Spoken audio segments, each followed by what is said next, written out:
Hey everybody, Elizabeth Nader back with you tonight, Jersey First TV. We are bringing you important issues that support New Jersey families and that really dig into things that we need to be thinking about as a society. And tonight is no different. It's going to be a little bit of a difficult episode, but incredibly important. And I hope that you stick with us and listen to the story we're about to bring you. I want to welcome my friend, an incredible woman, Heather Glogolich. Welcome to Jersey First TV. Thank you so much.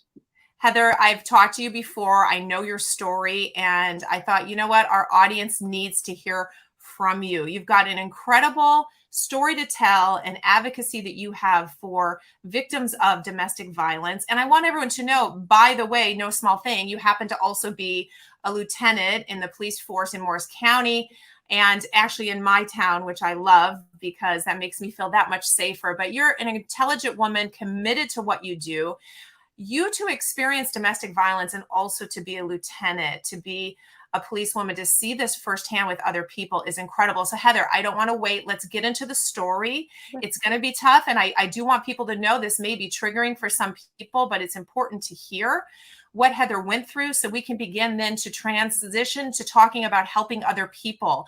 And we're going to bring on somebody very special at the end of this to talk about that. So Heather, bring us back to what happened to you a few years ago and start to tell us this story. So I've been a police officer for 17 years and I met my ex-husband in the police academy. So he was also in law enforcement and it was a whirlwind relationship. We ended up having 2 kids from our marriage. And it ended October 16th, 2008. When he came home from work, he was extremely intoxicated and he proceeded to beat me up for 4 hours in our home while my kids slept in the next room. It was a little bit more than that. You know, it was degrading. He headbutted me and strangled me till I lost consciousness and tried to make me kill myself, saying the whole time that he knew that he was going to go to jail and he couldn't go to jail. And if he was going to go down, then I needed to go down also. He whipped me in the legs so people wouldn't see the marks and said that if I woke up our kids, that he would kill all of us. It was just 4 hours of just being berated and beaten. And it ended with him taking his gun out of his waistband. And he ordered me to the ground and he put a pillow over my head and he loaded the gun. And as he was loading the gun, he pushed the barrel of the gun against my head. And then all of a sudden nothing happened. As he started to pull the trigger, he just stopped. And he started crying and then collapsed on the ground, passed out from being drunk. And I just laid there. And I knew at that point that if I did not get out at this point, that I was going to die. This was not the first time that he had been physical with me, but there weren't many times, right? I think when people think about victims of domestic violence, they assume that they are these broken, weak women for the most part, which isn't true. Yeah. That they're just the people that are going to be beaten over and over and like they, you know, burn food and they get hit or something like that. That wasn't my situation. And yes, that does happen to women and men out there. That wasn't my situation. A lot of my abuse came from controlling of my money, of my social life. I lost friends. I was taken away from family. I was moved very far away, which I look back now and I know that that's a warning sign and a red flag. He would check my cell phone. He has a drinking problem. He's an alcoholic. I don't know if he's sober now. I hope so. Yeah. But, you know, he was always great to me when I was pregnant. So again, we weren't married very long and I was pregnant for 18 months of that time. I think he looked at me as a walking trophy, a walking symbol of being taken. So that didn't make him feel insecure. And again, I feel a lot of abuse comes from insecurity on the part of the actor. I don't think it has anything to do with the victim at all, nor should it. Doesn't matter what a victim does. Yeah. Thing should warrant being beaten or made to feel like less than you are. So laying on that ground, I knew I had to come up with a plan and I had the resources to do it.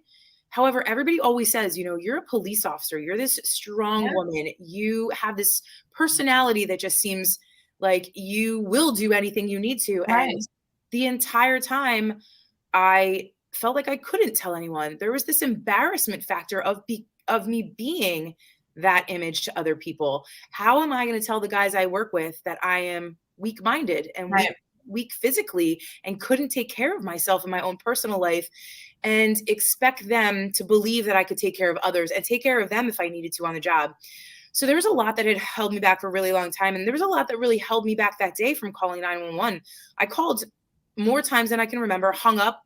And even when I got in touch with the 911 dispatcher, I downplayed it because I was scared, because I didn't know what I was going to do or how far I wanted to take it or whether or not I could get out on my own without needing help. And my ex-husband left. I sent him to the store when we all woke up.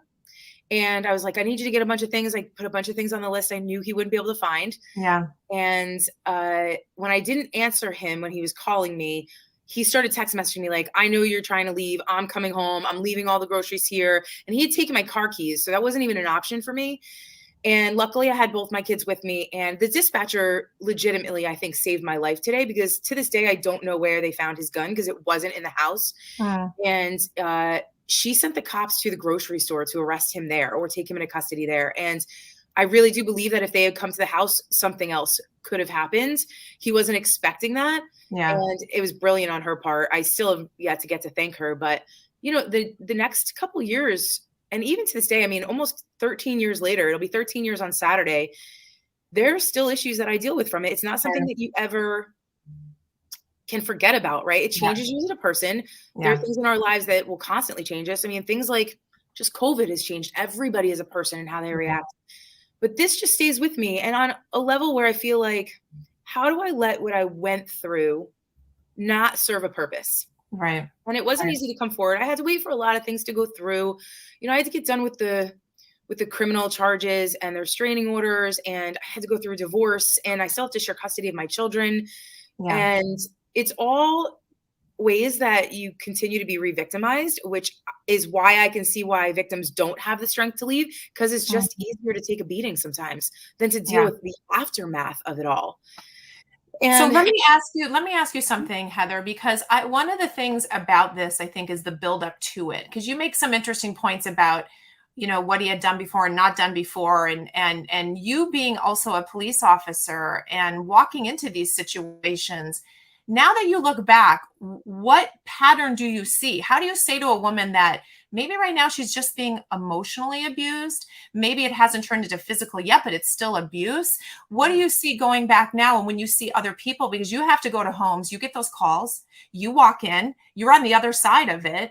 So there's some women that maybe, or even men listening right now that are saying this is escalating. So looking back on it, what do you learn from that period before the really extreme physical abuse happened that evening? You know, to put myself in the mind of a victim is to know that they always want to believe it's never going to happen again, right? Nobody wants to go through that. So when they're going through it and it's done, they're like, you know what?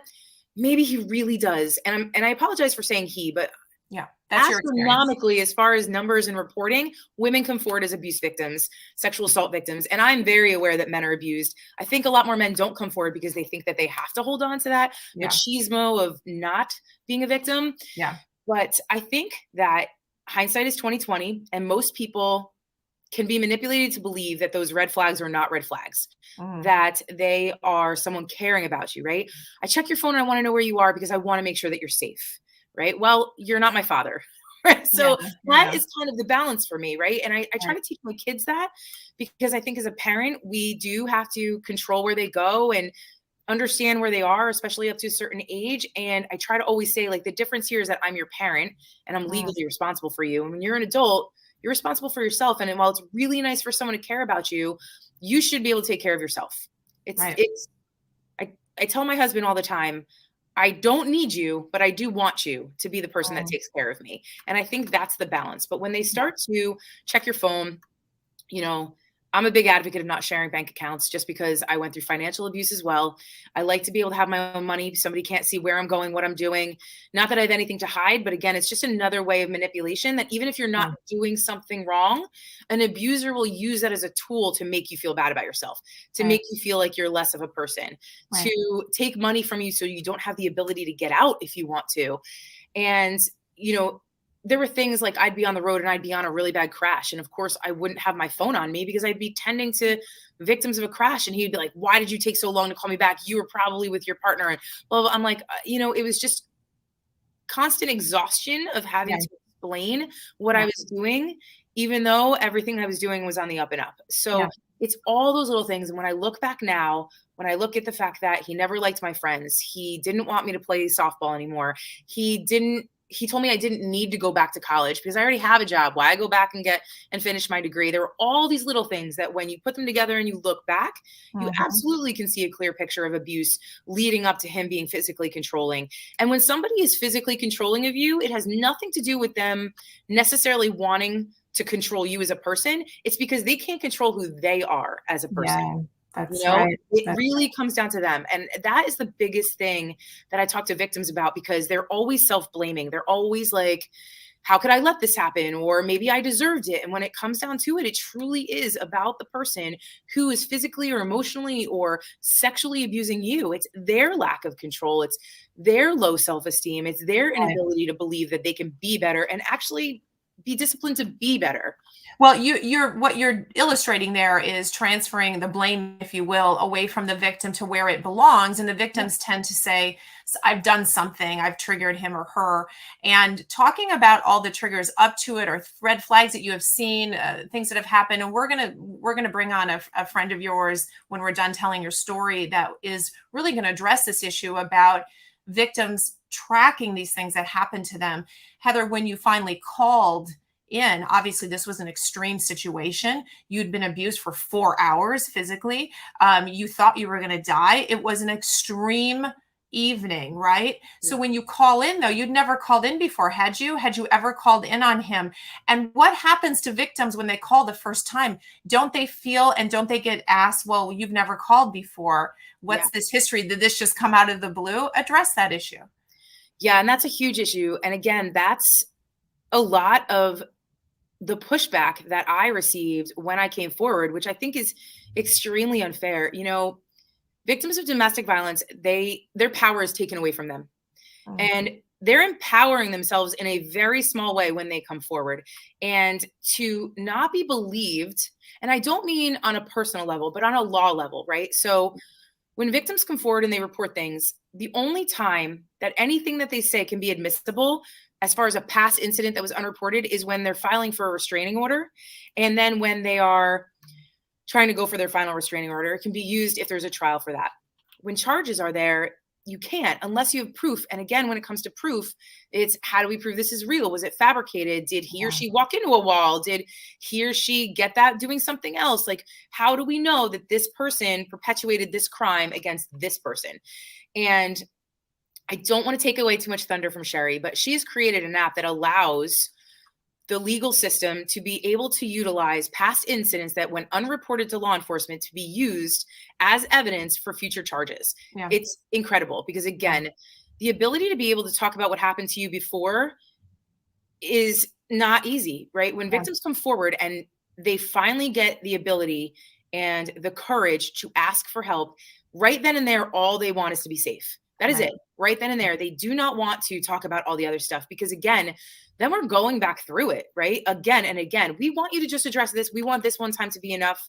We want to be safe. And that's it. And to go back over all the things that have happened to a victim of domestic violence is like making them relive it and feel it. And it's hard to do all over again because your mind and your heart has tried to transition forward and has tried to forget about it. Yeah. And so I think our job as law enforcement officers is to be open to that and be sensitive to that and utilize resources that are trained to be able to talk to people in a way where they feel more comfortable to do that. I take great pride in the fact that I work for a department that really is extremely sensitive to the nature of how victims feel on a level that supersedes almost anybody else I've ever met. The guys I work with are incredible. Well, it's and as are you, and obviously you're using something very difficult that happened to you and serving the community in a way that is incredibly beneficial. I have to ask you, based on the past 18 months and the shutdowns and COVID, and we read that domestic violence has increased. We read that drug abuse has increased. Alcoholism is on the rise. We obviously understand as people that humanity is hurting. So I want to know from your standpoint and your experience being on the front lines during all of this, do you agree with that? Has it gotten worse? So here's the problem with being able to accurately answer that in a way that really mimics what's going on. people are stuck in a home with an abuser, they can't call for help. So how do we really know whether it's worse or whether it's better? Also, you don't know the mind of an abuser. If somebody's not leaving the house and they don't have that insecurity about them not being there and not being theirs, maybe they are nicer, right? So it's really hard for me to give you a number or anything like that. One, domestic violence is something that is protected as far as the victim is concerned. Right. But I can report numbers from JBWS, which is Morris County's Center for Assisting Victims of Domestic Violence. They're a resource that we use for victims. They believe that while we used to have more numbers reported of domestic violence, the numbers of more serious offenses are a lot higher during the last 18 months. And that comes directly from them. So we're not getting called for harassments and criminal mischief like we used to. We're getting calls for he or she almost killed me, or I was sexually assaulted, or, you know, it's physical abuse. It's really loud. It's really bad. Other people are calling. So again, it's really hard to give you an accurate answer. It's like talking about sexual assault. You know, you have to have people that are willing to come forward so you actually know what's going on. And when you're stuck in an environment, I mean, the number of child abuse cases are down because of the fact that kids aren't in school and teachers aren't seeing it and therapists and things like that. So again, that's where we're at as far as an actual answer. I don't have one. But your gut tells you what you just described it well, and I get that, right? We don't know the numbers, but we know something isn't right. And I think what we're speaking to, again, based on your experience, you know, you got to the point where that abuse that evening was so extreme, you almost died. You thought you were going to die. And I've talked to you before. You've detailed it out for, I think we talked for an hour once, and you gave such great detail. But, you know, when you look at that being sort of the crescendo of a lot of things, I want you to speak to the woman or man who right now is saying, you know what, I can relate to some of this, or something's going on that's not right. Maybe they haven't been to that extreme moment yet, and God forbid, hopefully they don't get there. But if you were to speak to yourself years before that, what advice would you give? What do you do if you think something is going sideways, something isn't right, the red flags are there? What do you do, Heather? I think it really comes down to a personal level, right? Because there are people that tried to tell me that my relationship was not great. There are people that try to step in. My father, walking down the aisle right before, said, "Are you sure you really want to do this?" And I thought he was kidding because he's like, "Hey, I'm daddy's little girl. I'm his princess. He doesn't want me to go anywhere." But again, when you get out of a domestic violence incident, it is a personal and empowering thing to do. I can't give advice to anybody who wants to, other than the fact that I will always be there for somebody. And I know there are so many people that are.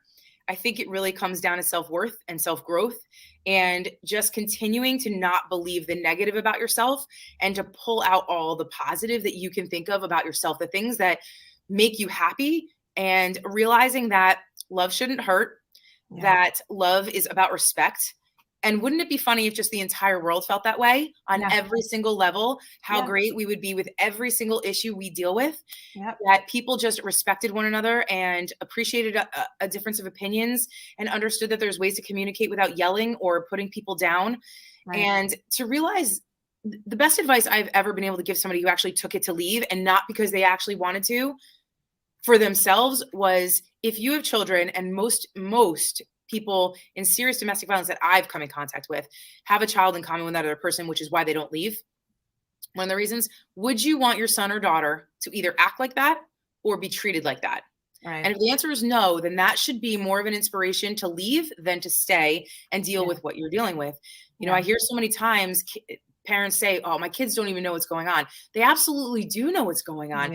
Kids see the truth in people faster than any of us can. They have less bias. They have less experience in life. They have less things that are clouding their judgment and changing their mind about how they feel, because they haven't been taught to feel a different way, that they can see a slight change in the way you walk, how you sit, how you move away, the body language that you have around somebody who doesn't treat you the way you deserve to be treated. And if we're preaching to our kids in school to be inclusive and to not bully and to not tolerate bullying, why are we still doing that in our home? That's where the number one lessons and where the real core relationships come from. And I credit my parents so much. I think the strength for me getting out was realizing that there is the possibility of having a wonderful marriage, because my parents have been married for, oh my gosh, I'm going to kill me. Long time. More than 41 years, and like 43 or 44 years. And I think the only time they yelled at each other was when I was being a jerk as a teenager. Right. I had them to lean on. I had that thing, but domestic violence breeds domestic violence. Yeah. Yes. Very true. Very, very true. I have to tell you that I don't say this lightly. You are a hero. Your story is, while it's extreme, you turned it around. Not only did you fight for yourself and your kids to get out, and you did that, it wasn't one moment. It was many moments you had to take, many moments of courage and decision to do that. And now being able to talk about it, I'm waiting for your book because, I want to read that book. I gotta finish my PhD first, so it says doctor on it. That's fine. You do that. But, really being able to help other people. And I think this show is so important. I know someone's listening right now who's thinking, oh my gosh, I understand, or I've been there, or I'm afraid I'm going there. And ultimately, really, Heather, this is about saving lives. And I know you do that in your day job. You really do. You're on the front lines. We love our police, and you have been on the front lines through all of this and all the nonsense focused on police as well. So you continue to be that hero. I want to bring on your friend, and I want to thank you, Heather, so much for being transparent and really sticking with this issue and telling the story, helping others. You didn't have to do that. And I want to bring on your friend, Sheri. We're going to add her in here. Sheri Kurdakul. You guys are friends as a result of all of this. And we're going to have Sheri talk about her victim's voice. Heather, how did you meet Sheri? We were at a symposium where I was there as a law enforcement representative to talk about how law enforcement officers responded to domestic violence. And the conversation just started going. And again, it was the whole, you probably don't understand because you're this strong female. And I was like, I understand a lot more than you think. And then I heard Sheri talk, and I was like, oh my gosh, this app is brilliant. What can I do to help? I want to do anything I can to make this the best it can be, because it is going to help so many people, and it's going to change lives, and it's going to empower people to speak when they're ready, right? It affords victims the opportunity to have a voice and to hold on to that until they're ready to speak out. And so I was like, what can I do? Just sign me up. I love it. I love that you met her and that you're involved, and we're going to give her a chance now to tell everybody about this app. I'm super excited to be able to get her to talk about it. Heather, we're going to let you go. Thank you so much for sharing your story. Thank you for allowing me to have a platform to tell it. Seriously, Absolutely. This is incredible. I'm so appreciative. Thank you so much, Heather. We'll have you on again. Okay. Have a good night. Bye. Okay, so Sheri, welcome to Jersey First TV. Sheri is the founder and CEO of this Victim's Voice app. Sheri, what an incredible thing that you have put together. I want you to back up a little bit and tell your story and how you ended up creating this. Well, first of all, thank you so much for having me. I really appreciate it. I am also a survivor. My circumstances were a little different than Heather's. I didn't have that climactic moment. Mine started when I was a toddler. I was abused sexually, emotionally, and physically by my father, as were my sisters and my brother. I was not the one that turned my father in, but he was arrested when I was 17. And he was prosecuted. So I went through criminal court. And then growing up in that environment, like Heather said, abuse fuels abuse. And so really a train wreck of relationships after that. Failed marriage, custody battle, really ugly mess for about 29 years of my life, until I finally decided that it was time to pull myself together and figure out a different path. Yeah. And so I truly believe that every person that suffers trauma has some sort of addiction. And for me, it was, I'm a workaholic. I really become invested in what I do. And I worked in the tech space for a while and loved it, but it was always the enterprise tech. Yeah. And then in 2016, when my youngest turned 10, she built an anti-bullying mobile app for her science fair project. Wow. And that was the spark that brought this idea to life. And so knowing the complexities of the court, I know there's a real gap. Pretty much every victim and every survivor is documenting. They're documenting like crazy. They're told by everyone to document. Yeah. They're keeping journals. They're keeping binders and boxes of papers and reports. But the real disconnect is what they deem as relevant information does not match the laws that are in place. Wow. Okay. And when you document in a way that doesn't meet the criteria of evidence, which is a very narrow criteria, that's where the disconnect comes in. And it's very difficult to get it right. It is not easy. Wow. And so that was the problem that I found that we could solve. And solve it in a way that was always victim first, making sure that every business decision that we made put their privacy, their security, their safety in front of any profits at all. Okay, so this is where the Victim's Voice app comes in. Yes. And when Heather first told me about this, I thought, it never really occurred to me, but you're right. They may be documenting paper and photos and I don't know what they could print and keep, but there isn't a central safe location and it doesn't align to the laws of this land, is what you're saying. It doesn't allow them to be more successful in a court situation where they need any number of things to happen to protect them. So Victim's Voice is the app. All right, walk us through the app. And by the way, Sheri, this is fabulous. This is so entrepreneuristic, but to solve something and a problem that exists from your pain. I'm sorry for everything you went through from childhood on, but again, being, it's a hero move for you to use that to help other people is tremendous. And that's why we wanted to tell this story. So talk us through the Victim's Voice app and how it works at a high level. So there's a few really important distinctions between what we do and some of the other tools that are out there. First of all, we call ourselves an app, but we're actually a web-based application, meaning that there's never anything to download, because having an icon on your phone could be very dangerous. Yeah. If you download something, even if it's for free, it generates a receipt. And if your emails are being tracked, that could trigger an alert to your abuser that you're documenting. So we also understand that devices are always changing and they're always being destroyed or monitored. So we wanted to make something that was device agnostic. A user can go to a public library, log into their account and document. We don't store anything on any local device. So it's perfectly safe for them. If their devices are being monitored, then don't use your device. Use something else. Borrow a friend's. We also understand that the relevance and matching the information to the law. So it's important to us that you tell your story, because that emotional state of mind is important in the courts, but it's not everything. So we allow them to tell their story and what happened, but then we walk them through a series of guided questions that have been pre-vetted by the professionals that are going to use that information down the road in a court setting, making sure that we're collecting the right information in the right way. Right. We also geolocate date and timestamp every entry. Wow. So if they say they were beaten in, Trenton, New Jersey on Thursday, whatever, the app will show that that's where they were when it happened. Wow. We also, and here's a great example of the disconnect.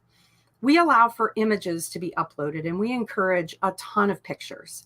We don't allow for audio or video. Okay. Because here in New Jersey, we're what's called a one-party consent state, meaning as long as one of us in the conversation is in the conversation, we can record it and it's legal. Pennsylvania, a little bit down the road, is an all-party consent state. And not only is it all-party, meaning that everyone has to give consent, but if you record without that consent, it's a felony offense. Wow. You will go to jail. And it doesn't matter if you're recording a crime. It matters that you didn't get consent. Wow. And so that's where the disconnect is. It's not fair.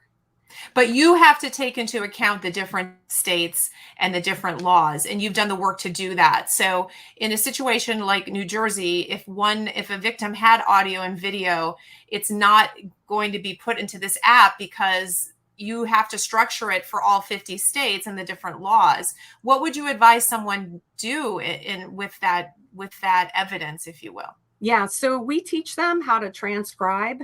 If it's, let's say it's a Okay. video, we teach them how to transcribe the video and upload the text Okay. and say, this is, this is the conversation that was had.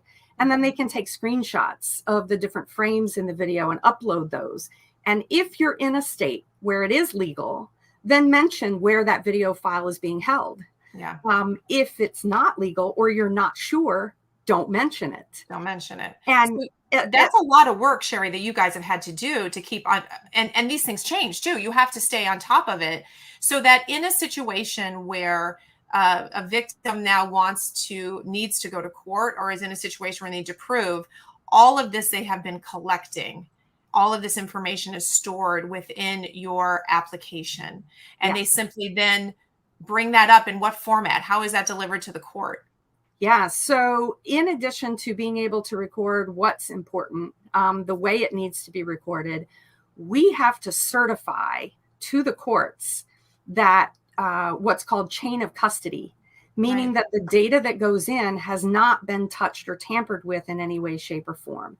We also are highly regulated. So there are federal regulations that say that when you release a victim or survivor's information, it has to be with their consent to a specified person for a specified reason in a reasonable amount of time. So all of that is taken care of because the user logs into their own account and assigns what we call a records recipient. And then that records recipient is able to create a light account and go in and be able to download a report and all those attached files. So all the photographs, the metadata that's attached to those photographs, all that information that they need. Wow. We are careful though, and we do let them know that they should be asking some questions. Like, don't assign your attorney to be the records recipient, because if your attorney gets the entire report, it's subject to defense discovery, which means that your abuser's attorney also gets a copy.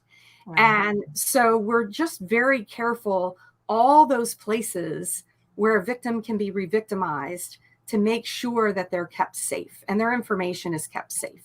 So much to think about. So they get that coaching through this. It's incredible, Sheri. I mean, it's really comprehensive.